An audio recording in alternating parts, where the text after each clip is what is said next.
सिंहासन 32 20वीं पुतली ज्ञानवती की कहानी। 20वीं पुतली ज्ञानवती ने जो कथा सुनाई वह इस प्रकार है। राजा विक्रमादित्य सच्चे ज्ञान के बहुत बड़े पारखी थे तथा ज्ञानियों की बहुत कदर करते थे। उन्होंने अपने दरबार में चुन चुनकर विद्वानों, पंडितों, लेखकों और कलाकारों को जगह दे रखी थी तथा उनके अनुभव और ज्ञान का भरपूर सम्मान करते थे। एक दिन वे वन में किसी कारण विचरण कर रहे थे तो उनके कानों में दो आदमियों की बातचीत का कुछ अंश पड़ा। उनकी समझ में आ गया कि उनमें से एक ज्योतिषी है तथा उन्होंने चंदन का टीका लगाया और अंतर्ध्यान हो गए।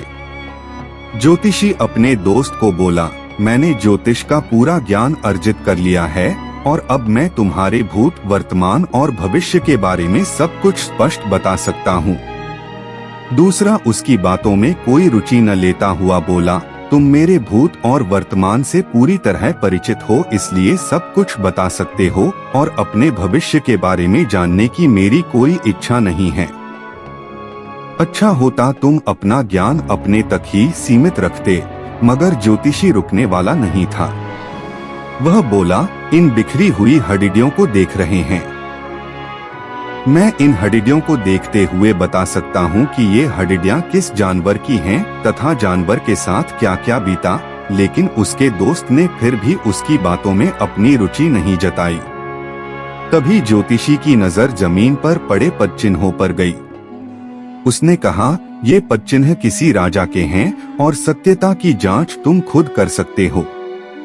ज्योतिष के अनुसार राजा के पांवों में ही प्राकृतिक रूप से कमल का चिन्ह होता है, जो यहाँ स्पष्ट नजर आ रहा है। उसके दोस्त ने सोचा कि सत्यता की जांच कर ही ली जाए, अन्यथा यह ज्योतिषी बोलता ही रहेगा। पदचिन्हों का अनुसरण करते करते वे जंगल में अंदर आते गए। जहाँ पदचिन्ह समाप्त होते थे वहाँ कुल्हाड़ी लिए एक लकड़हारा खड़ा था तथा कुल्हाड़ी से एक पेड़ काट रहा था। ज्योतिषी ने उसे अपने पांव दिखाने को कहा। लकड़हारे ने अपने पांव दिखाए तो उसका दिमाग चकरा गया। लकड़हारे के पांवों पर प्राकृतिक रूप से कमल के चिन्ह थे।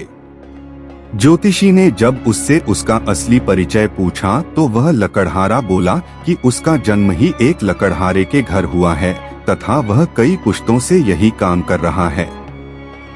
ज्योतिषी सोच रहा था कि वह राजकुल का है तथा किसी परिस्थितिवश लकड़हारे का काम कर रहा है। अब उसका विश्वास अपने ज्योतिष ज्ञान से उठने लगा। उसका दोस्त उसका उपहास करने लगा तो वह चिढ़कर बोला, चलो चलकर राजा विक्रमादित्य के पांव देखते हैं। अगर उनके पांवों पर कमल चिन्ह नहीं हुआ तो मैं समूचे ज्योतिष शास्त्र को झूठा समझूंगा और मान लूंगा कि मेरा ज्योतिष अध्ययन बेकार चला गया। वे लकड़हारे को छोड़ उज्जैन नगरी को चल पड़े। काफी चलने के बाद राजमहल पहुँचे। राजमहल पहुंचकर उन्होंने विक्रमादित्य से मिलने की इच्छा जताई। जब विक्रम सामने आए तो उन्होंने उनसे अपना पैर दिखाने की प्रार्थना की। विक्रम का पैर देखकर ज्योतिषी सन्न रह गया। उनके पांव भी साधारण मनुष्यों के पांव जैसे थे।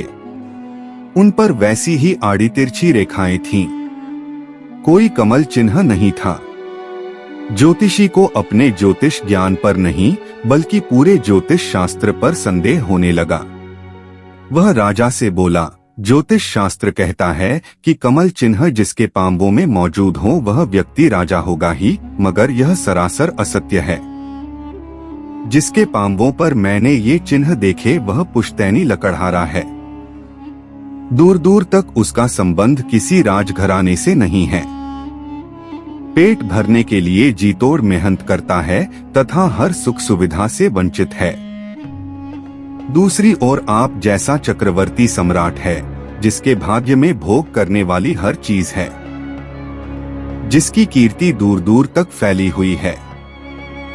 आपको राजाओं का राजा कहा जाता है मगर आपके पांवों में ऐसा कोई चिन्ह मौजूद नहीं है। राजा को हंसी आ गई और उन्होंने पूछा, क्या आपका विश्वास अपने ज्ञान तथा विद्या पर से उठ गया? ज्योतिषी ने जवाब दिया, बिल्कुल। मुझे अब रत्ती भर भी विश्वास नहीं रहा। उसने राजा से नम्रतापूर्वक विदा लेते हुए अपने मित्र से चलने का इशारा किया। जब वह चलने को हुआ तो राजा ने उसे रुकने को कहा। दोनों ठिठक कर रुक गए। विक्रम ने एक चाकू मंगवाया तथा पैरों के तलवों को खुरचने लगे। खुरचने पर तलवों की चमड़ी उतर गई और अंदर से कमल के चिन्ह स्पष्ट हो गए। ज्योतिषी को हतप्रभ देख विक्रम ने कहा, हे ज्योतिषी महाराज, आपके ज्ञान में कोई कमी नहीं है, लेकिन आपका ज्ञान तब तक अधूरा रहेगा जब तक आप अपने ज्ञान की डींगे हाँकेंगे और जब तक उसकी जांच करते रहेंगे। मैंने आपकी बातें सुन ली थीं और मैं ही जंगल में लकड़हारे के वेश में आपसे मिला था। मैंने आपकी विद्वता की जांच के लिए अपने पांवों पर खाल चढ़ा ली थी ताकि कमल की आकृति ढक जाए। आपने जब कमल की आकृति नहीं देखी तो आपका विश्वास ही अपनी विद्या से उठ गया। यह अच्छी बात नहीं है। ज्योतिषी समझ गया राजा क्या कहना चाहते हैं। उसने तय कर लिया कि वह सच्चे ज्ञान की जांच के भौंडे तरीकों से बचेगा तथा बड़बोलेपन से परहेज करेगा।